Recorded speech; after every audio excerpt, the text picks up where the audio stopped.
My name is Ms. Jessica Colasso. I'm the co-founder of Brave, an HR tech startup, and also the Chief People Officer at Amitruck, a logistics tech startup. My name is Gokul Nair and I'm from Impulse Biomedical. My name is Peter Nguni. I'm the CEO and founder of Alibird Venture Lab. My name is Sam Badu. I'm originally from Ghana. I'm CEO and founder of Flurry. My name is Sharma Raj. I'm the co-founder and CIO of TradeBricks, which is a B2B wholesale platform.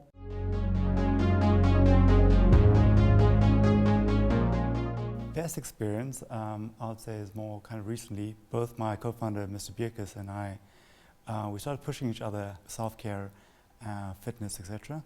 So there was a couple of days where I come in very tired, and then he asked me, when last did I go to gym? And he was like, I was like, it's been about 2 or 3 weeks. I was like, today that's a priority, make sure you go. You know, a mirror image to how we were back in 2018, where we were working 16, 18-hour days sometimes. And that's where we were burning out. We're working day in, day out. As an entrepreneur, being in the space for a decade now, you have to have me time. That's time that you enjoy by yourself, take time to unwind. You also need to learn to say no to things, because when you're passionate, you can't say no. And you have to have fun at what you're doing. Once in a while, you run into racism. For example, Black Lives Matter was a period in my life when I finally realized that I was hurting in a way that I never admitted that I was hurting. You know, and I think that I would consider to be the worst time. You know, it's the first time you realize that you're hurting as a human being in a certain way. But also, it was the best time because you can start taking steps towards, you know, kind of fixing that. There is a responsibility that I feel now that I'm a little older to make sure that that experience, the way Africa approaches the world and the way we are seen, is from a healthy perspective.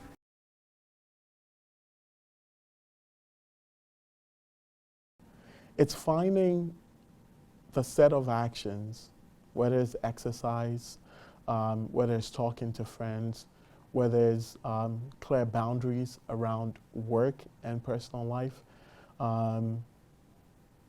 Whatever that is for a founder, my best lessons that I have has been to define circles of trust and support. And at the end of the day, you've got the same 24 hours as every other person on earth. And in that 24 hours, you have to optimize for your health, you have to optimize for your productivity, and you have to optimize for your mental awareness, which is something that we only look at the top two. We look at the business sense, and we look at the profitability, and we look at how do I make the organization better. But what we don't realize is that if we don't take care of ourselves first, that impacts how you run your organization. It's like your body is a vessel that takes you to go further. And if you're not fueling your mind, if you're not enriching your self-awareness, you're not going to get very far.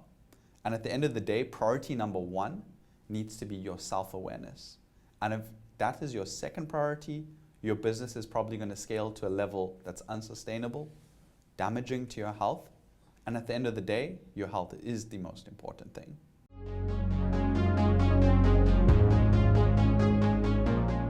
Advice that my late mom gave me and about self-care and wellness is always put yourself first before you can help others, because if you're not in that frame of mind, then you cannot help the people around you. So just make sure you have that positive mind frame, you're well balanced, and then you can actually be your best for everyone around you.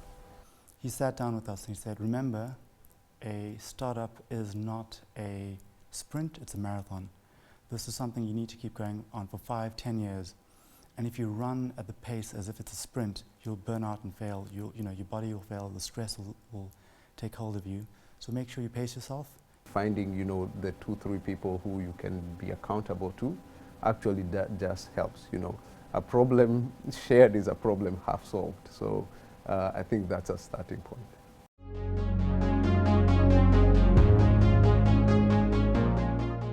I would tell my younger self, you need to spend more time doing what you love. You need to separate business, you need to separate pleasure. Because running a business is very hard. First of all, realizing it's okay to be human. You will drop balls, but also prioritizing a bit more of a personal life. I think a regret I have over the past 4 or 5 years is I've been working, and that's, if I look at what I've been doing, I've been working. I would ask for less permission. You know, if you're solving problems that are credible problems, your customers want what you're providing, and you know you have product market fit, you know, I would optimize for execution and less for validation.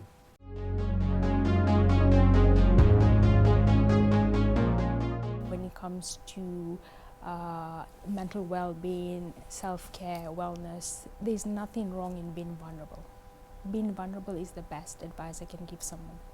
Treat yourself kindly as we all would want to treat the people that we cared about. Seems really simple, but it's really, really hard for us to be generous to ourselves as founders. You have one life, I have one life, and I need to make sure that I optimize my life for being kind to myself. And if I'm kind to myself, I can be kind to others. We're bound to make mistakes, we're bound to burn out, we're bound to feel stress. And managing this stress is very important as your role as an entrepreneur and as a future leader of Africa. You have to manage your mind, you have to manage your body, and you have to manage yourself.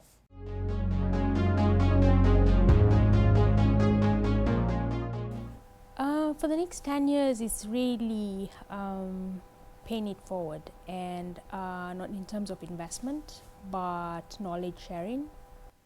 Focusing on the self-care aspect of it, it's important that self-care rituals and how we function as a team is steeped into the culture of our company. I would like to take more of a chairman role and an advisory board, going through with small businesses and helping them build their own businesses, helping them scale to success in Africa.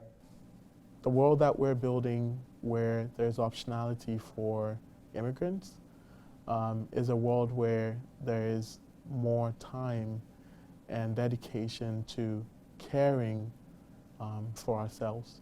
And so that's what I really would want to see 10 years from now.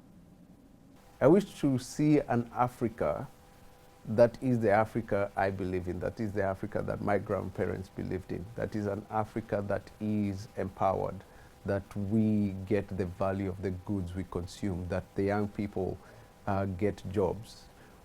I believe the Africa that we desire can be gotten. It is possible, and it exists.